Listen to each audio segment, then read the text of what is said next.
صفر، فاشل.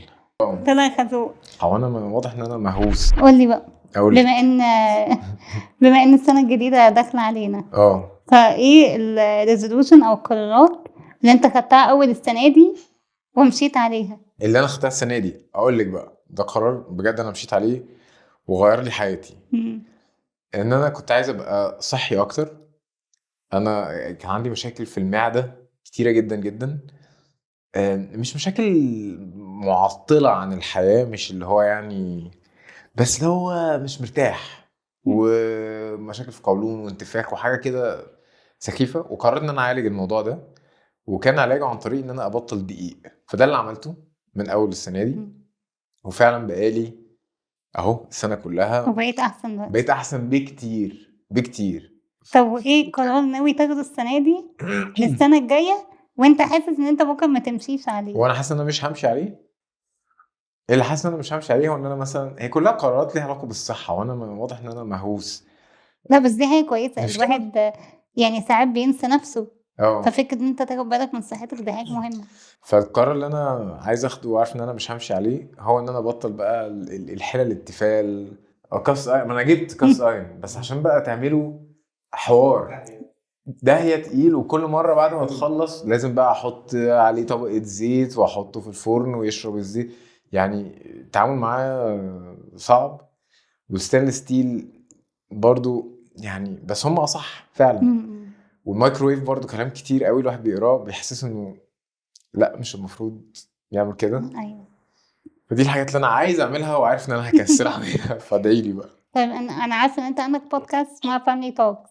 ايوه صح. فانت بتلاقي نفسك في البودكاست؟ جدا جدا، لانه ببقى مهتم بشكل شخصي بالحاجات اللي احنا بنتكلم فيها، وعندي فضول تجاه كل حد بيجيلي وتجاه تجربته، واحنا بنتكلم في موضوع في كلام عائلي.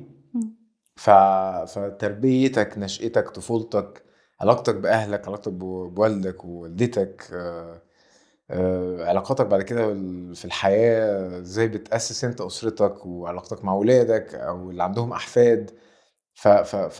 فكلها مواضيع غنية جدا جدا، وحقيقي أنا بتعلم من كل حد بيجي. طب وانت اصلا ايه اللي شجعك تبدأ؟ الحقيقة هو الموضوع جه انه وادي دجلة هم اللي بعتولي. اوكي. وهم شافوا فيا ان انا ممكن اعمل الموضوع ده.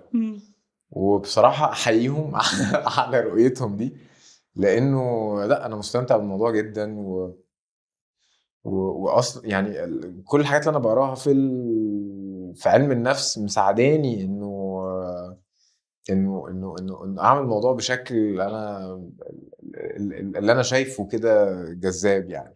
دلوقتي انت رجعت تقدم شخصية لطفي عبود بعد صوت وصورة. دلوقتي بقى في مسلسل رقم سري، فقولي يعني كان في اي مخاوف، تحدي جواك ان انت بتعمل نفس الكاركتر تاني او نفس الشخصية في الجزء التاني يعتبر؟ يعني اكيد كان في، يعني دايما في المخاوف بتاعت انه هنعمل جزء تاني من عمل لقى نجاح وقبول. فبيبقى في دايما انه يعني لازم نوفق، داخلين تحدي كده مع نفسنا. وبصراحة الفيصل فيه كان بيبقى دايما السيناريو. هل عندنا قصة قوية وشخصيات غنية في الجزء التاني تخلي العمل ككل عمل ناجح؟ والحقيقة كنا من الحاجات المكتوبة قبل ما نبتدي نصور كان واضح جدا انه عندنا المقاومات دي. وطبعا في بقى التخوف بتاع انه انا عايز ابقى عامل الشخصية زي ما كانت بالظبط في الجزء الاول، خايف ان انا ابقى فارق عنها، فعايز اقلد نفسي او عايز افتكر التفاصيل اللي انا عملتها في الجزء الاول بالظبط. وعايز اشوف طب انا دلوقتي بقيت مرتاح معاها اكتر، الشخصية دي هتتطور ازاي، او هنشوفها ملامح تانية فيها ازاي. فأتمنى انه يكون عجب الناس. لو لطفي عبود صاحبك في الحقيقة كنت هتثق فيه ولا كنت هتبعد عنه؟ لا اثق فيه طبعا. ماشي. ده شخص اللي في قلبه على لسانه، فحتى لو هو مش بيحبني او مش بيعزني هيقول لي في وشي، هيديني نصيحة سديدة، عارف ان هو البوصلة بتاعت الاخلاق بتاعته يعني لا تحيد. لا هثق فيه وهثق في رأيه، ولو عندي مشكلة هلجأ له، ولو عندي قضية أكيد هخليه يمسكها لي. طب انت عارف ان الناس كلها شايفاه ان هو شخصية مثالية مثلا زيادة عن اللزوم، فانت مثلا شايفه ازاي؟ وهل في حاجات كنت شايفها واقعية فيه اكتر؟ أنا شايف موضوع المثالية الزيادة ده، بس ساعتها يعني أنا هقول إنه في برضو في مشاكل في الشخصية. يعني ضروري يعني حلو جدا الواحد يبقى مثالي وبيتمسك بالمبادئ، ولكن هو كان واخد على نفسه صفات مش بتاعته.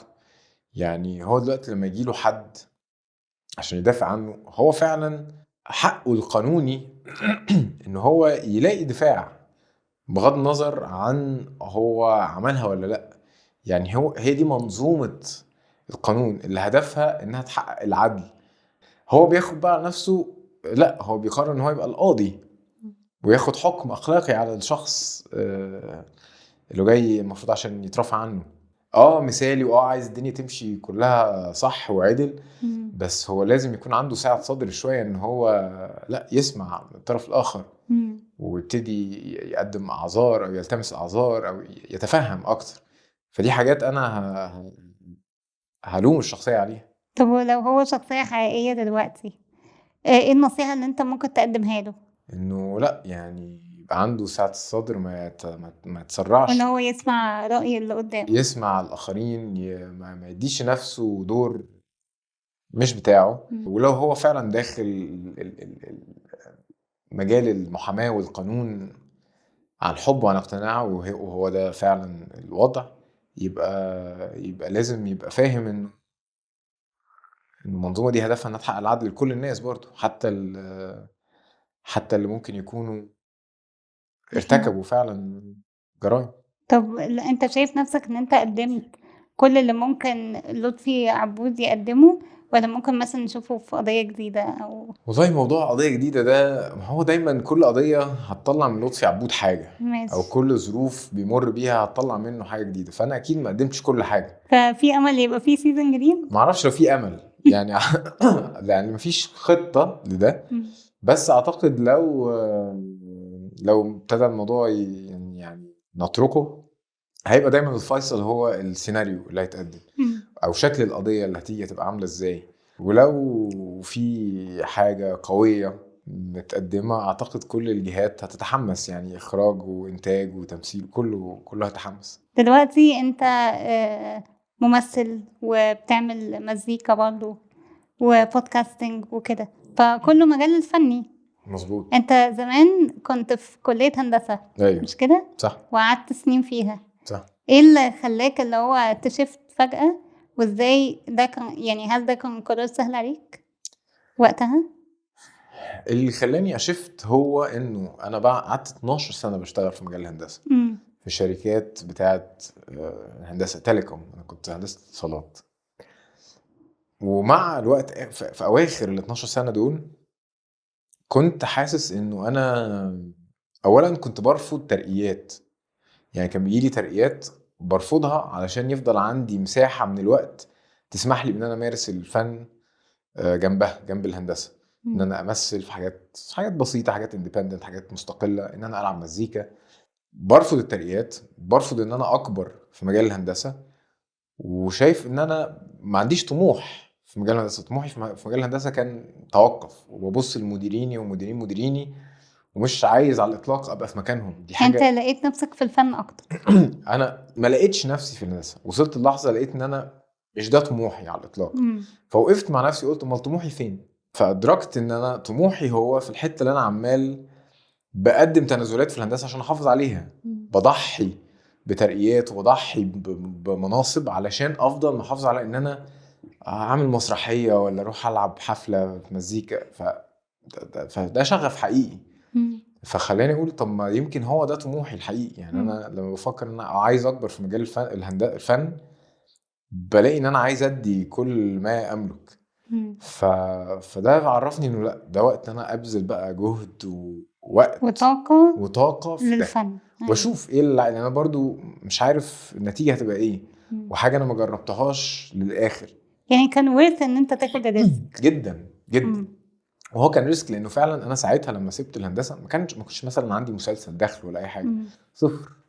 صفر. قعدت في البيت بسعى، بروح في اوديشنز، بخبط على بيبان، باخد ورش، بحاول اتحسن. والحمد لله ربنا ستر. طب وانت دلوقتي في اي حاجه جديده بتعملها او بدأت في اي حاجه مؤخرا؟ احنا بنجهز دلوقتي لمسلسل مذكرات نشال، بطولة احمد امين، ومن اخراج استاذ حسام علي، ومن انتاج اروما برضو.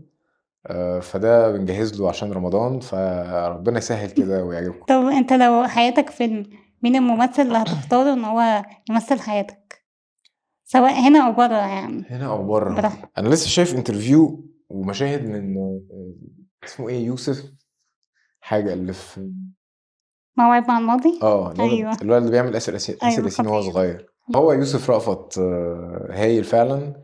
وموضوع يعني الاهتمام بالمزيكا والاهتمام بصوت الممثل، والصوت طالع منين، وشكل بقه وهو بيتكلم، الحاجات دي انا مش بشوف ممثلين كتير بيتكلموا عنها، وانا بستخدمها قوي بصراحة، بتكل عليها يعني، وشايفه هو كمان بيعمل كده.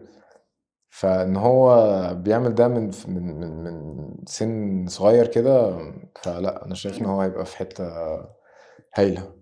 لو ما كنتش ممثل ولا بتلعب مزيكا، كنت شايف نفسك ممكن تكون ايه؟